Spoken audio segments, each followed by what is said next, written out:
ಆಶೀರ್ವಾದ ಮಾಡಿ ಅತ್ತೆ, ನಾನು ಹೋಗ್ತಿದ್ದೇನೆ.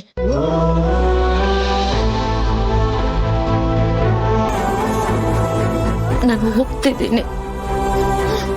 ನಾನು ಈ ಮನೇಲಿ ಇರಬಾರ್ದು. ಈ ಮನೇಲಿ ಒಳ್ಳೆಯವ್ರಿಗೆ ಒಳ್ಳೆತನಕ್ಕೆ ಅವಕಾಶನೇ ಇಲ್ಲ. ನಾನು ನಿಮ್ಮೆಲ್ಲರನ್ನು ಬಿಟ್ಟು ದೂರ ಹೋಗ್ಬೇಕು. ನಾನೆಲ್ಲ ಸರಿ ಮಾಡ್ತೀನಿ ಅಂತ ಅನ್ಕೊಂಡಿದ್ದೆ. ಯಾವುದೋ ಭ್ರಮೆಯಲ್ಲಿ ಬದುಕ್ತಿದ್ದೆ. ಆದ್ರೆ ಇವತ್ತು ನನ್ಗೆ ಅರ್ಥ ಆಯ್ತು ಅತ್ತೆ, ನೀವ್ ಯಾಕೆ ಮನೆ ಬಿಟ್ಟು ಹೋದ್ರಿ ಅಂತ. ಇವತ್ತು ನಾನು ನಿಮ್ ಸ್ಥಾನದಲ್ಲಿ ನಿಂತಿದ್ದೀನಿ. ನಾನು ಹೋಗ್ಲೇಬೇಕು. ನನ್ನ ಕಳಿಸ್ಕೊಡಿ.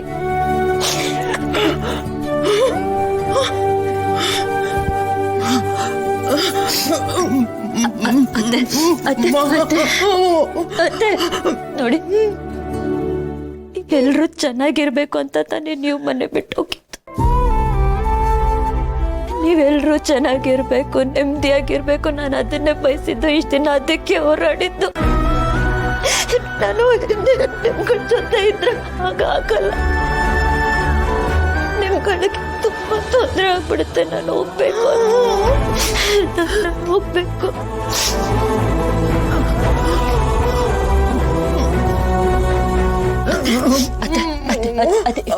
ಅತ್ತೆ, ನಾನೇನೋ ಒಂದ್ ಕೇಳಿದ್ರೆ ಅದನ್ನ ನಡೆಸ್ಕೊಡ್ತೀರಲ್ವಾ?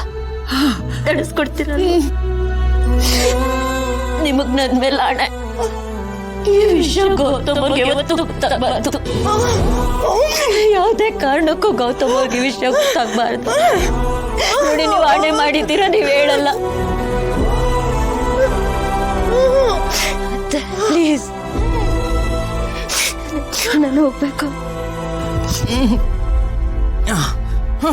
ನೀವು ನನ್ನ ಜೊತೆ ಬಂದ್ರೆ ಗೌತಮ್ ಅವ್ರನ್ನ ಯಾರು ನೋಡ್ಕೋತಾರೆ? ನೀವು ಅವ್ರು ನೋಡ್ಕೊಳ್ಬೇಕು ಅಂತ. ಅವ್ರೊಬ್ಬರಾಗ್ಬಿಡ್ತಾರೆ ಅಂತ. ನಾನಿಲ್ಲ ಅಂತ ಅವ್ರು ತುಂಬಾನೇ ನೊಂದ್ಕೋತಾರೆ, ಕುಗ್ಗೋಗ್ತಾರೆ. ಅವ್ರು ಅದನ್ನ ಸಹಿಸ್ಕೊಳ್ಳಲ್ಲ ಅತ್ತೆ. ಅವ್ರಿಗೆ ಆ ಶಕ್ತಿ ಇಲ್ಲ.